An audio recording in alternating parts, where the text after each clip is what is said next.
बिस्मिल्लाहिर्रहमानिर्रहीम। सलाम पाकिस्तान, आप देख रहे हैं 24 न्यूज़ HD और मैं हूं तनसीर जैदी। न्यूज़ स्टूडियोज़ में आपको खुशामदीद कहते हैं। बुलेटिन के आगाज़ में आपको बताएं कि वज़ीर ख़ारजा शाह महमूद कुरैशी तकरीब से खिताब कर रहे हैं। Partners for showing solidarity with us and supporting that plan. It helped us in mitigating the health and other socio-economic impacts of the pandemic. We are presently undertaking efforts for universal vaccination without any discrimination. A daunting challenge. Resolve remains unequivocal. We are confident of achieving our goal of vaccination for all. Excellencies, climate change poses an existential threat to humankind. Whilst Pakistan remains one of the low carbon emitters, we are faced with climate risks not of our making. Pakistan is ranked 5th most climate vulnerable country according to Global Climate Risk Index. As part of our efforts to counter climate change, Prime Minister Imran Khan's Billion Tree Tsunami project was implemented in KP province, which has international. Islamabad में वज़ीर ख़ारजा शाह महमूद कुरैशी तकरीब से खिताब कर रहे हैं। आगे बढ़ें, आपको बताएं कि वज़ीर बराए रेलवे आज़म सवाती ने इस्तीफे की पेशकश कर दी। कहा, अगर मेरा इस्तीफा कीमती जानों का नेमुल बदल है तो फिर बिस्मिल्लाह। इस हवाले से आपको बताएं कि वज़ीर बराए रेलवे आज़म सवाती ने इस्तीफे की पेशकश कर दी है। कहा, अगर मेरा इस्तीफा कीमती जानों का नेमुल बदल है तो फिर बिस्मिल्लाह। अगर मेरा इस्तीफा जो है इसका नेमुल बदल है तो बिस्मिल्लाह। अगर मेरा इस्तीफा जो है इसका नेमुल बदल है तो बिस्मिल्लाह। तो नाज़रीन, आपने गुफ्तगू भी उनकी मुलाहिज़ा की वफाकी वज़ीर की। वज़ीर बराए रेलवे आज़म सवाती ने इस्तीफे की पेशकश कर दी है और उन्होंने कहा कि अगर मेरा इस्तीफा कीमती जानों का नेमुल बदल है तो फिर बिस्मिल्लाह। और उन्होंने अपने इस्तीफे की पेशकश कर दी। इस तमाम तर हादसे के बाद डहर की ट्रेन का जो हादसा पेश आया उसमें कीमती जानें ज़ाया हो गई और 63 के करीब जो अमवात हैं वो हुई हैं। और इस तमाम तर सूरत हाल के बाद वज़ीर बराए रेलवे आज़म सवाती ने इस्तीफे की पेशकश कर दी और उन्होंने मशरूत पेशकश कर दिया। अगर कहा कि मेरा इस्तीफा कीमती जानें वापस ला सकता है तो फिर बिस्मिल्लाह। वज़ीर बराए रेलवे आज़म सवाती ने इस्तीफे की पेशकश कर दी और उन्होंने कहा कि मेरा इस्तीफा कीमती जानों का नेमुल बदल है तो फिर बिस्मिल्लाह। अगर मेरा इस्तीफा जो है इसका नेमुल बदल है तो बिस्मिल्लाह। अगर मेरा इस्तीफा जो है इसका नेमुल बदल है तो बिस्मिल्लाह।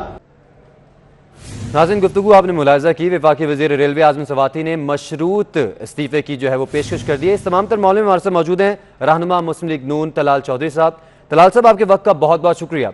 तो आज़म सवाती साहब ने यह पेशकश कर दी है कि अगर कीमती जानें उनके इस्तीफे से वापस आ जाती हैं तो फिर वो इस्तीफा देने के लिए तैयार हैं। क्या कहेंगे इस पर आप? देखिए जी, बिल्कुल अगर ये नलायक और नाहिल लोग चले जाए तो लोग जान से उनकी जान बच जाए।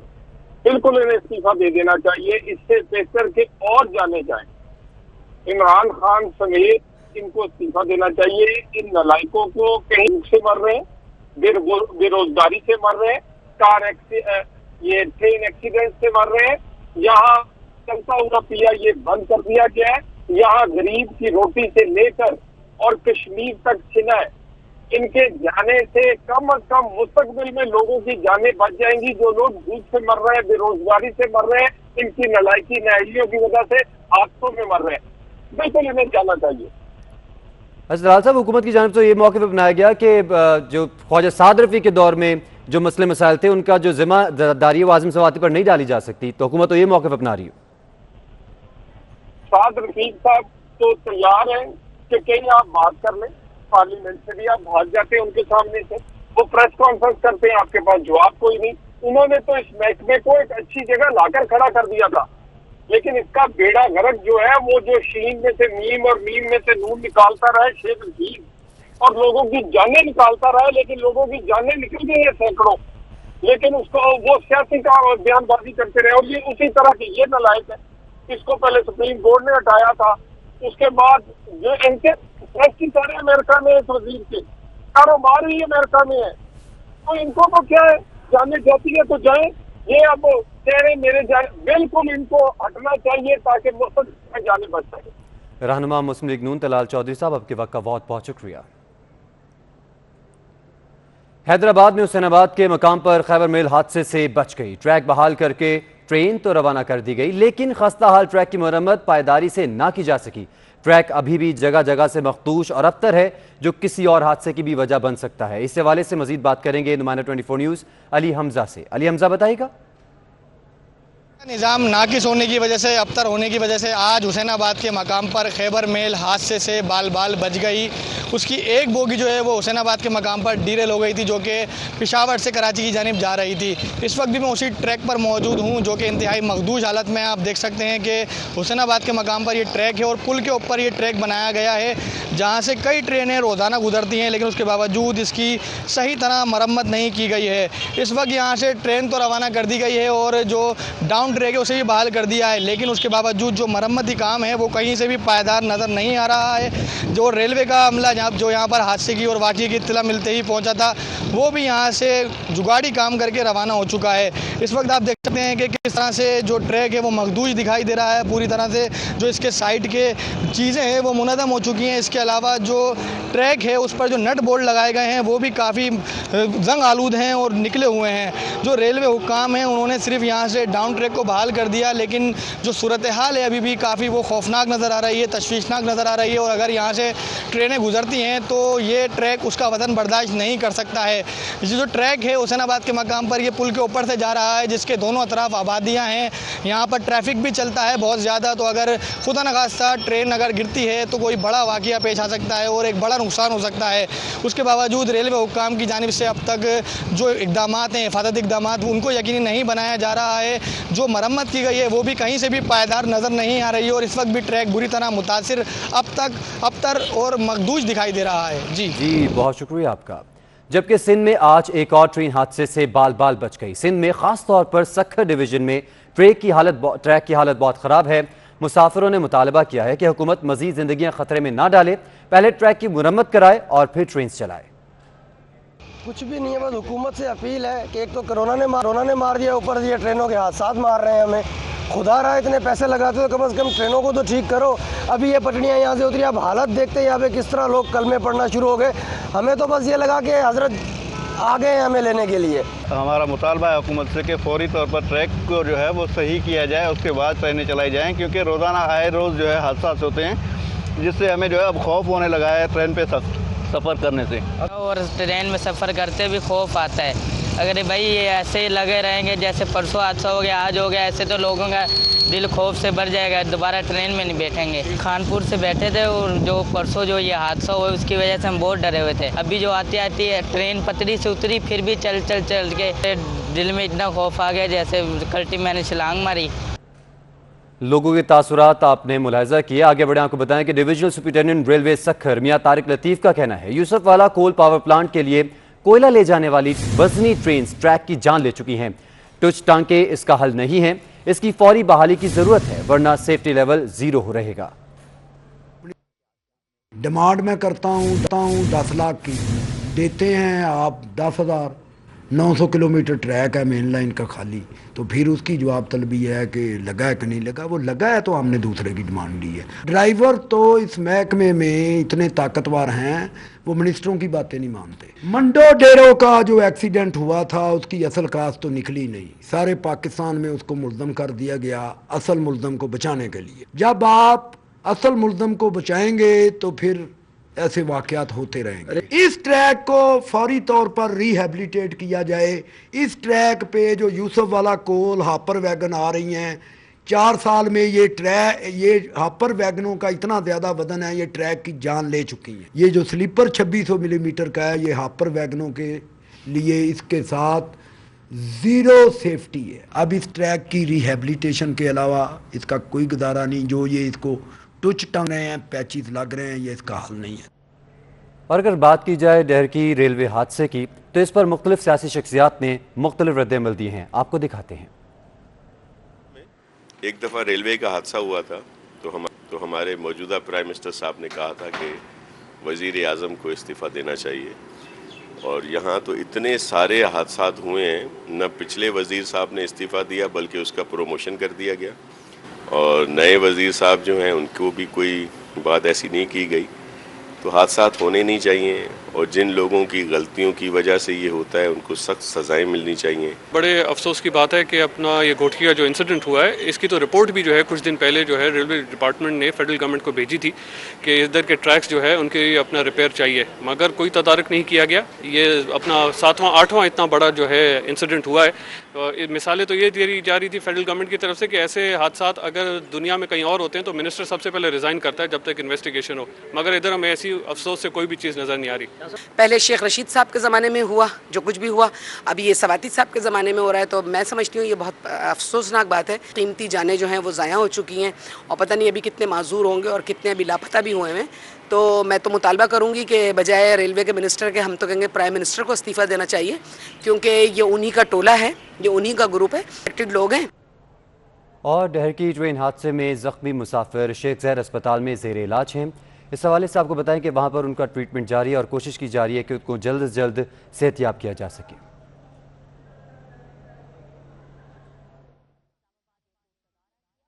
हुकूमत पाकिस्तान रेलवे की गाड़ी है ये, कि पेशावर से चली थी कराची के लिए।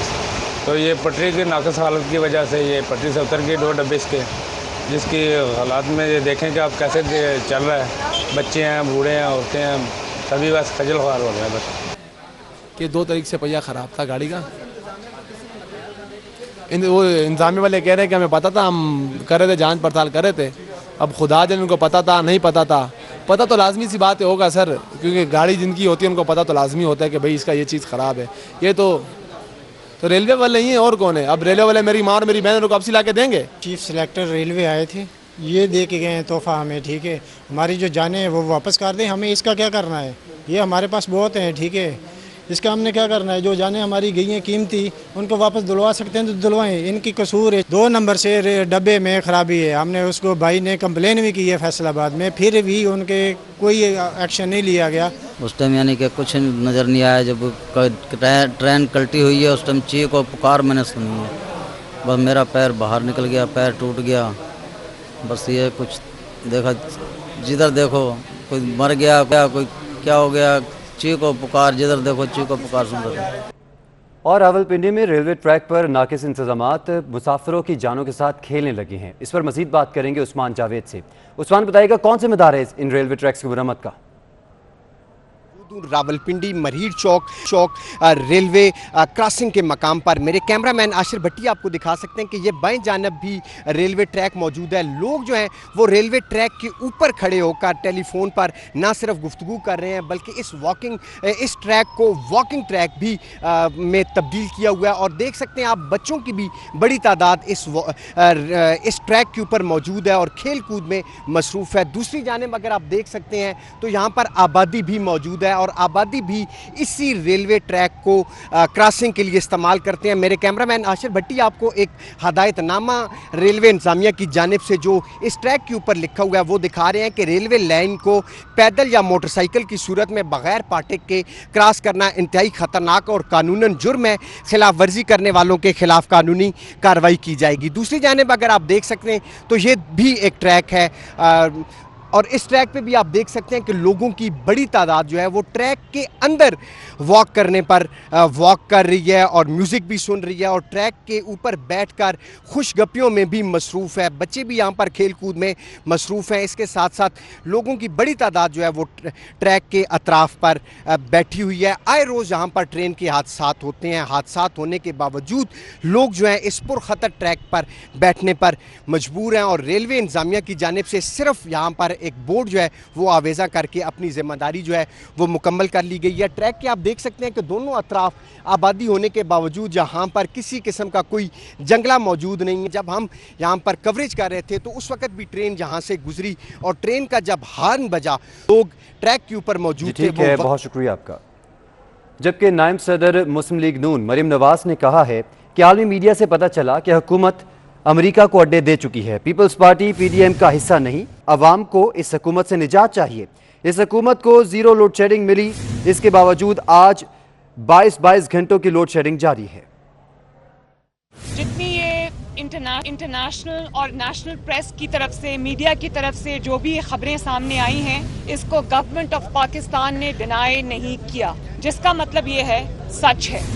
जो भी आपने डील की है, चाहे वो आपने अपनी गिरती हुई हुकूमत को बचाने के लिए की है या आपने किसी के आगे सरेंडर किया है मुल्क की सॉवरेनिटी पे, जिस तरह आपने कश्मीर इंडिया के हवाले कर दिया था, अगर आप इस तरह की कोई कमजोरी दिखाकर आए हैं तो पार्लियामेंट के जरिए कौम को बताएं कि आपने क्या ब्लंडर किया है। और मैं ये समझती हूँ कि बिल्कुल इस चीज को नहीं होना चाहिए। पाकिस्तान एक सॉवरन मुल्क है, एक इंडिपेंडेंट मुल्क है, अपने वो पहले ही हमें बहुत इस तरह के मसाइल का सामना है, तो ये चीजें जो हैं वो कौम के सामने आनी चाहिए। जस्टिस शौकत अजीज सिद्दीकी को सच बोलने की सजा न दी जाए, क्योंकि आज अगर कटहरे में जस्टिस शौकत अजीज सिद्दीकी खड़े हैं तो कल कोई भी जज जो इंसाफ करना चाहता है, कानून के रास्ते पर चलना चाहता है और इंडिपेंडेंटली फैसले करने चाहते हैं, वो सब जज कल कटहरे में खड़े होंगे। काजी फाइज ईसा साहब और शौकत अजीज सिद्दीकी साहब का केस है, उसको अदलिया को अपने ऊपर हमला तस्वर किया जाना चाहिए और अदलिया को चाहिए कि एज ए फ्रेटर्निटी जो एक्सटर्नल प्रेशर्स आते हैं उन पर उसको रोकें। जजेस को प्रेशराइज कराकर, ब्लैकमेल कराकर, अपने धौंस और धांधली जमाकर जो फैसले उनसे लिए जाते हैं, इसको समझें कि वो फैसले उनकी जो पूरी करियर रहा है उसके ऊपर धब्बा लगता है। पीपल्स पार्टी मेरा हदफ नहीं है, मेरा मुकाबला उनके साथ नहीं है। उनके पास कोई बेहतर सवाल है तो करें। पाकिस्तान ने अमेरिका को फ़िज़ाई अड्डे देने से इनकार कर दिया, जबकि ज़राए का कहना है कि अमेरिका को फ़िज़ाई अड्डे देने के मुतालिक रिपोर्ट्स गुमराहकुन हैं। CIA के सरबराह ने पाकिस्तान का दौरा किया और इस दौरान पाकिस्तान ने वाज़ेह किया कि अमेरिका को फ़िज़ाई अड्डे देने का सवाल ही पैदा नहीं होता। पाक सरजमीन से किसी गैर मुल्की फ़ौज को ऑपरेशंस की इजाज़त नहीं दी जाएगी। इस हवाले से आपको अपडेट करें कि पाकिस्तान ने अमेरिका को फ़िज़ाई अड्डे देने से इनकार कर दिया है। ज़राए का कहना है कि अमेरिका को फ़िज़ाई अड्डे देने के मुतालिक रिपोर्ट्स गुमराहकुन हैं, जबकि CIA के सरबराह ने पाकिस्तान का दौरा किया और इस दौरान पाकिस्तान ने वाज़ेह किया कि अमेरिका को फ़िज़ाई अड्डे देने का सवाल ही पैदा नहीं होता। पाक सरजमीन से किसी गैर मुल्की फ़ौज को ऑपरेशंस की इजाज़त नहीं दी जाएगी।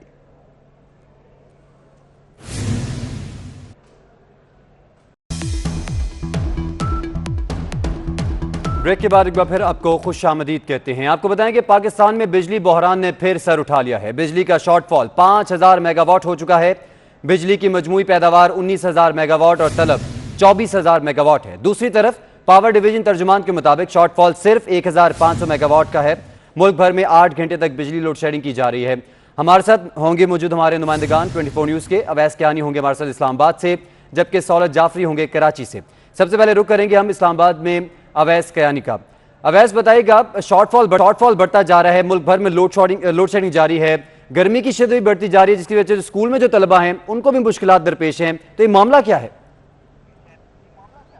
देखिए, इस्लामाबाद की तो सूरत हाल ये है कि 25 तलबा एक स्कूल जो बाराकाऊ में था, सरकारी स्कूल, वहाँ पर बेहोश हुए। आज जो इस्लामाबाद हाई कोर्ट में जो आज एक बड़ा केस था जिसमें मरियम नवाज़ और ये शरीक थे, वहाँ पर लाइट चली गई। और इस वक्त जो हालात ये हैं कि जो यहाँ पे जो शहरी इलाके हैं वहाँ पर गैर एलानिया लोड शेडिंग है, जबकि दही इलाकों में इससे भी वर्स सिचुएशन है। जो आइस्को काम बता रहे हैं कि इस वक्त जो है उनको जो उनके कोटे के मुताबिक जो है बिजली की सप्लाई नहीं हो रही। और यही सूरत हाल है कि जितने भी जो 10 तकसीमकार कंपनियाँ हैं, इनमें जो फीडर्स जो हैं वो ओवरलोडेड हो चुके हैं और जो बिजली जो डिमांड के मुताबिक जो है वो सप्लाई नहीं हो रही। लेकिन दूसरी तरफ जो हम नेपरा के बाहर इस वक्त मौजूद हैं, तो चेयरमैन नेपरा का जो हमारी इनसे भी कुछ देर पहले इनसे बात भी हुई है, तो उन्होंने आज नोटिस लिया है और उन्होंने जितने भी कराची जो के इलेक्ट्रिक है और उसके साथ जो 10 तकसीमकार कंपनियां हैं उनके सीईओ से जो है ख़ुद जो है तहरीरी तौर पर भी और उसके साथ उनको इन पर्सन यहाँ पर ही इसी बिल्डिंग में जो है जुमे के रोज़ पेश होने की हिदायत की है, हुक्म दिया है कि वो आएँ और बताएं कि ये लोड। साथ ही मौजूद है, हम रुक करेंगे कराची में सौलत जाफरी का। सौलत बताएगा, कराची की क्या सूरत हाल है कि इलेक्ट्रिक की जानिब से क्या बताया जा रहा है कि लोड शेडिंग का दौरानिया किस हद तक बढ़ सकता है और इस पर कब तक काबू पाया जा सकता है?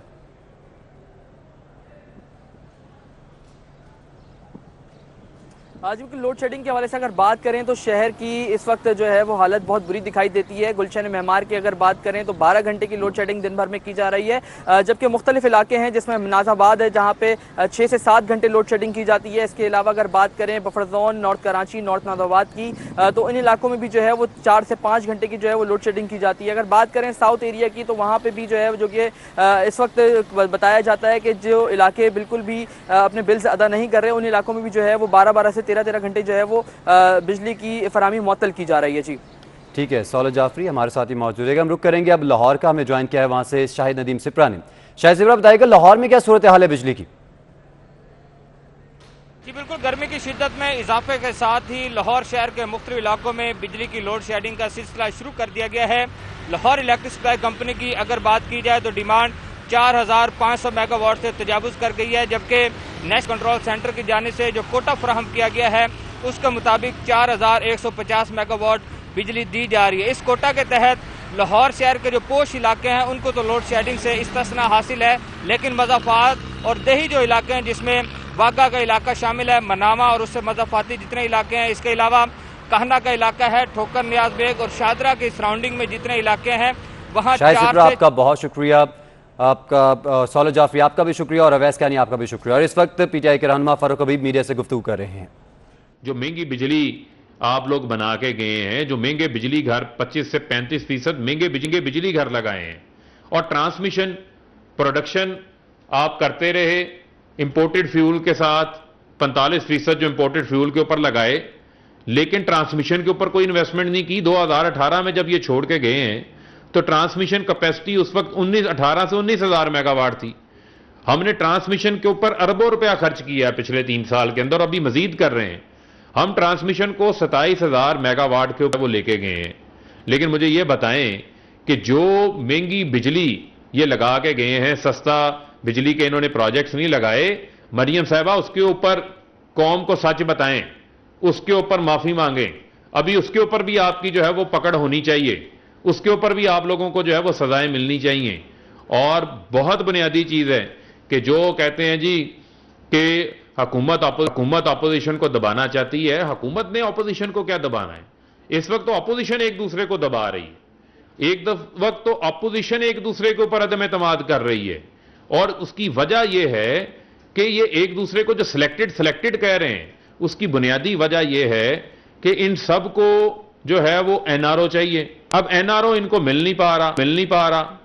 और मरियम साहिबा की तो खास तौर पर मसला यह है कि अपने 80 मेंबरान के वोट यूसुफ रजा गिलानी को दिलवा दिए, घड़ी खुदा बख्श में जिए भुट्टो के नारे भी लगवा लिए, लेकिन जो उनके मन की ख्वाहिश थी वो पूरी नहीं हुई। तो उसमें जो है वो इस्तराब का शिकार हैं। तो आप अपोजिशन के साथ लड़ें, हुकूमत को आपकी कोई फिक्र नहीं है। हुकूमत की तरजीहात मुल्क की इकॉनमी को ठीक करना है। इकॉनमी के तमाम इशारिये जो है वो हमने मुस्बत कर दिए। जीडीपी हम 4% के ऊपर ले आए और इंशाल्लाह आइंदा आने वाले सालों में मजीद बढ़ेगी। रिकॉर्ड टैक्स कलेक्शन पिछले 11 माह में 4170 अरब रुपया हमने जमा किए। करंट अकाउंट डेफिसिट को हमने करंट अकाउंट सरप्लस के अंदर ले आए और रिकॉर्ड फॉरेन रेमिटेंसेस जो है वो पाकिस्तान के अंदर आई हैं। तरीके से फारूक हबीब मीडिया से गुफ्तगू कर रहे थे, जो कि आपने मुलाहिजा किया। आगे बढ़े, आपको बताएं कि सदर मुस्लिम लीग नून मियां शहबाज शरीफ का लोड शेडिंग पर हुकूमत पर तनकीदी ट्वीट। कहते हैं कि सख्त गर्मी में लोड शेडिंग हुकूमती नाहली का सबूत है। मियां मोहम्मद शहबाज शरीफ ने भी ट्वीट किया है, जो कि अपनी स्क्रीन पर आप मुलाहिजा भी कर सकते हैं। अपने ट्वीट में उन्होंने लिखा कि सख्त गर्मी में लोड शेडिंग हुकूमती नाहली का सबूत है। तो आपको बताते चलें कि अपोजिशन लीडर मियां मोहम्मद शहबाज शरीफ ने भी लोड शेडिंग पर ट्वीट कर दिया है। हम वापस आएंगे इस ब्रेक के बाद। वेलकम बैक नाज़रीन, आपको बताएं कि मुस्लिम लीग नून के रहनुमा जावेद लतीफ की दरख्वास्त से जमानत मंजूर कर ली गई है। अदालत का 2-2 लाख के जमानती मचलकों के एवज जावेद लतीफ को रिहा करने का हुक्म जारी कर दिया गया है। अहम खबर आप तक पहुंचा रहे हैं। मुस्लिम लीग नून के रहनुमा जावेद लतीफ की दरख्वास्त से जमानत मंजूर कर ली गई है और अदालत का 2-2 लाख के जमानती मचलकों के एवज जावेद लतीफ को रिहा करने का हुक्म जारी कर दिया गया है। अहम खबर आप तक पहुंचा रहे हैं। मुस्लिम लीग नून के रहनुमा मियां जावेद लतीफ की दरख्वास्त से जमानत मंजूर कर ली गई है और अदालत का 2-2 लाख के जमानती मचलकों के एवज जावेद लतीफ को रिहा करने का हुक्म जारी किया गया है।